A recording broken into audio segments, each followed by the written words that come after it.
Have you ever wondered if everything we thought we knew about this Lakers season was just an illusion waiting to shatter? What if I told you that the very presence, or absence, of one icon is pulling the rug out from under LA's title dreams? What if, behind the bright lights and dazzling highlight reels, there's a hidden fracture threatening to derail it all? Welcome back to Lakers News Fan Report, where we break down every twist and turn in LA's quest for glory. Smash that like button, subscribe to Lakers News Fan Report, and turn on notifications so you never miss an update, because today's topic is one you won't want to look away from. LeBron James is still sidelined. Yes, you heard that right.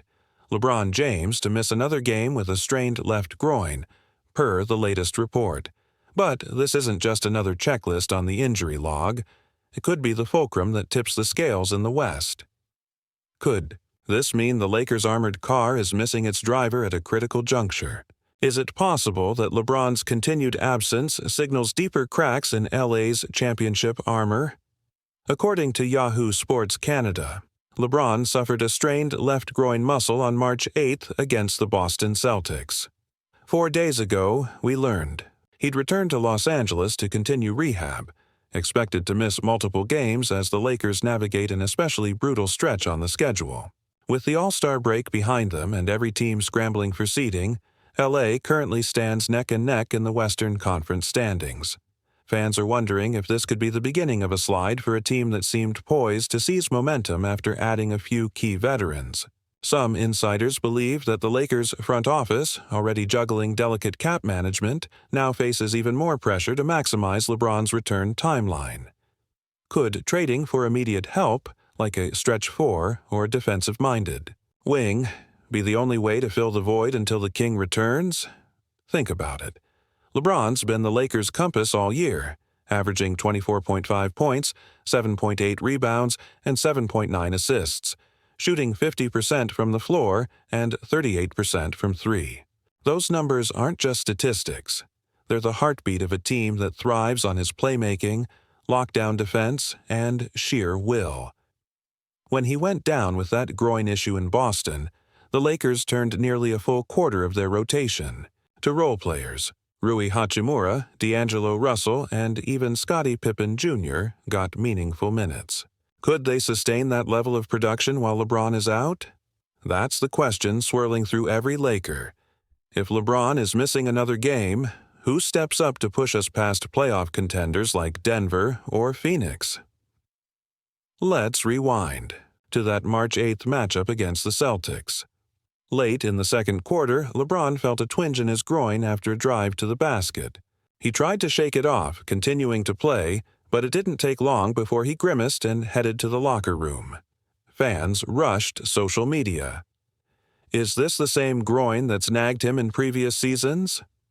How long before we see him back on the court?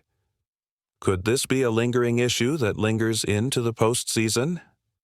Some murmured comparisons to DeMarcus Cousins' Achilles saga, an injury that never truly healed. Others wondered if the Lakers' training staff, grappling with a compressed schedule, rushed him back too quickly. Now that LA has officially announced he'll miss at least one more game, likely two, those concerns have only intensified. Could this be a sign that LeBron's body is finally signaling limits? After all, he's a 40-year-old playing the equivalent of two position roles at once, power forward and point guard, night after night.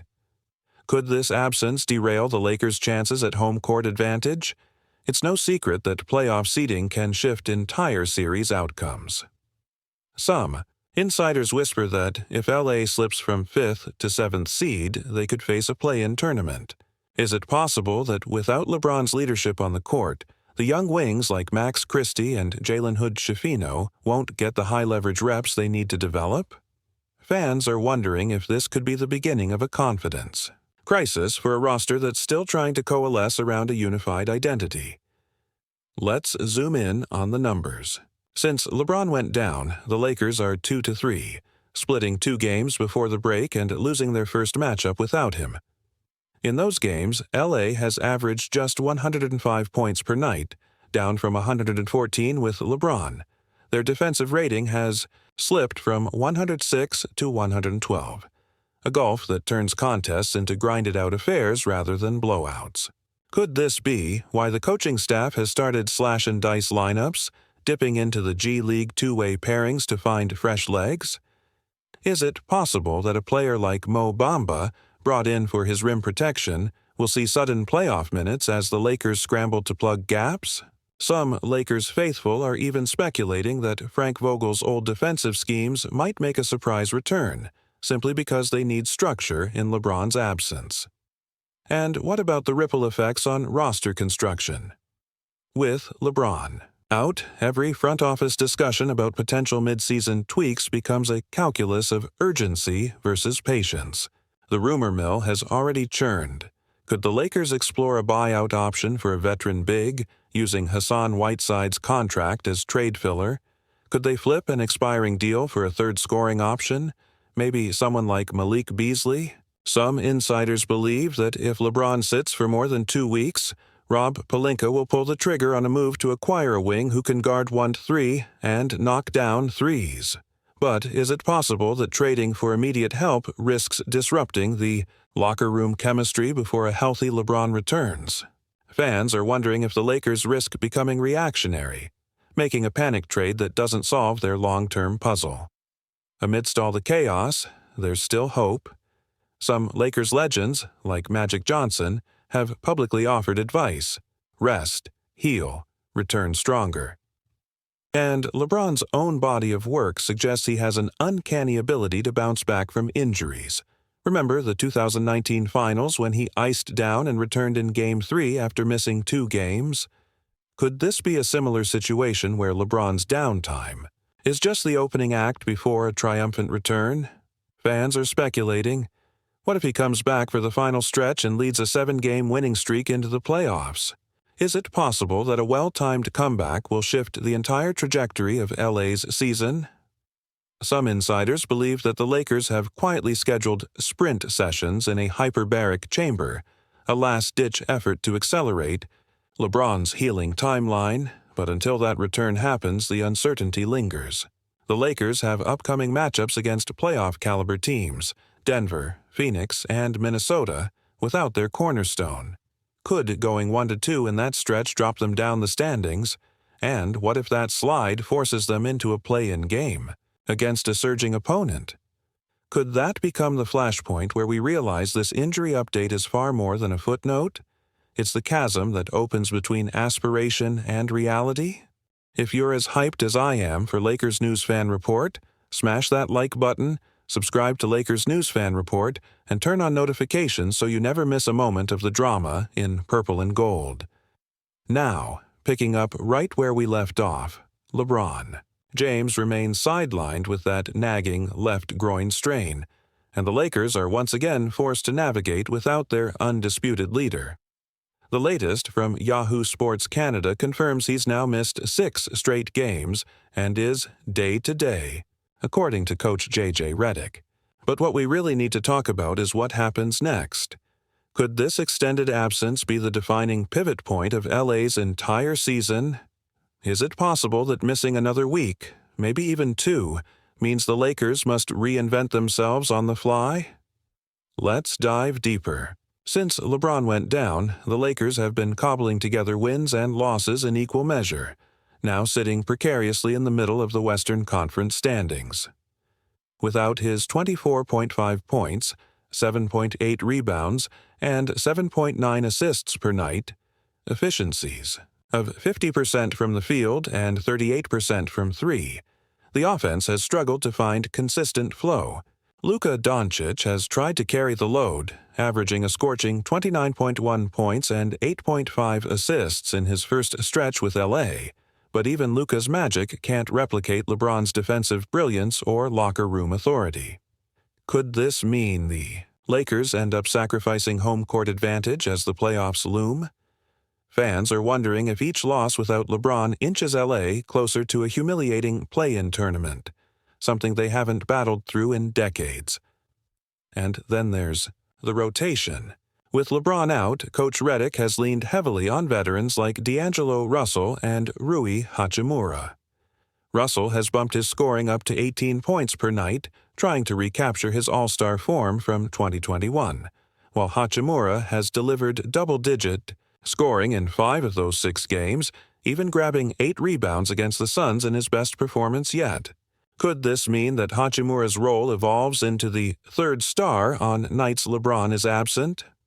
Some insiders believe that if Hachimura continues this tier, shooting 54% from the floor and hitting 42% of his threes, the front office might feel confident enough to stand pat and let internal development carry them. Yet other voices whisper that this still leaves a glaring hole in rim protection. Mo Bamba has seen bursts of opportunity, but can the 7-foot frame he provides truly dissuade opposing bigs from punishing the paint in a 7-game series? Fans are wondering if that defensive downgrade from a LeBron-led unit, 112 defensive rating without him, back to a lower-stakes bench group spells doom. And what about Bronny James? His minutes have ticked up slightly over the past 2 games, a direct result of the team's desperation at guard depth. In limited action, Bronny has flashed a smooth three-point stroke, hitting 2 long-range bombs in his last 2 appearances. Small sample size, I know, but could this mean the Lakers finally commit to giving him meaningful playoff run-of-court trust? Some insiders believe the front office is tempted to give Bronny a multi-year deal simply to see if the first father-son duo in NBA history can flourish under real NBA playoff lights. But is it possible that LeBron's absence accelerates Bronny's developmental arc, forcing a baptism by fire that could either accelerate his growth or swallow him whole? Fans are divided. Is Bronny ready to shoulder that responsibility in a must-win matchup? Some tweet. Or does he need more seasoning in the G League to avoid becoming postseason dead weight? Meanwhile, Austin Reeves has emerged as the emotional fulcrum without LeBron in the lineup.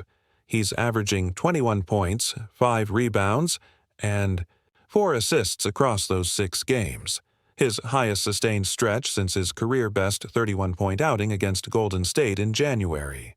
But can Reeves maintain that pace once the Lakers return to regular back-to-back sets and travel-heavy road trips? Reeves has played a staggering average of 36 minutes per game in this LeBron-less stretch, leading opponents to exploit him on the defensive end. In that loss to Denver, he logged 40 minutes and was on the floor when Nikola Jokic carved him up for 34 points. Could this mean the Lakers eventually need to sit Reeves down to preserve him for the playoffs, sacrificing short-term offense for long-term stability? Is it possible that DeMar DeRozan's name pops up as a buyout candidate who could at least shore up the backcourt in the interim? Fans are wondering if LA will roll the dice on a veteran wing to steady the ship. Beyond numbers and strategy, there's a human story unfolding. LeBron's teammates have openly discussed how the locker room feels different, quieter, more tentative. Anthony Davis, the driving force in LeBron's absence, said after that loss to Phoenix, "We feel it," in the huddle.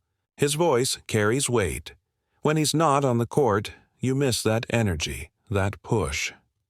Could this mean Davis might demand a trade if LA starts sliding further? Some insiders believe Davis is considering his options if the roster can't field a legit contender by the March trade deadline. Fans are already picking apart social media, retweeting those anonymous league sources who tip that AD might ask for Kawhi Leonard or another star in a blockbuster. Is it possible that this injury drama catalyzes a seismic shift in the roster by April? Fans are wondering if the Lakers will be contenders or sellers. Finally, we have to consider the timeline. If LeBron returns in 2 weeks, a best-case scenario, it could be a seismic homecoming. Could his re-entry ignite a 5-game win streak to close the regular season and propel LA into a favorable playoff matchup? Some insiders believe that a fully healthy LeBron paired with a still-sizzling Luka could be the X-factor that flips every pundit's script.